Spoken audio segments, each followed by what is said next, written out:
calls a stammerer into a public speaking assignment? God. Who calls a murderer into a saving assignment? God. Who calls a shepherd to become a savior? God.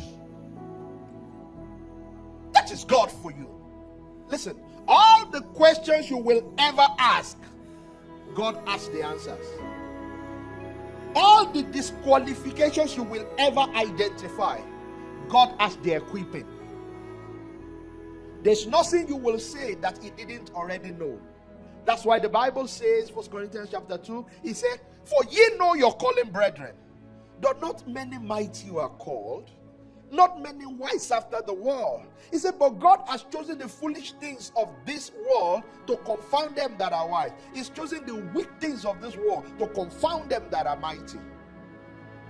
And the whole idea is so that no man can boast. No man can say, "God saw my profile. Even God couldn't reject me." But do you know the thing with every man God has called? They will say, "God saw my profile and yet He chose me." So that no man can glory in His presence.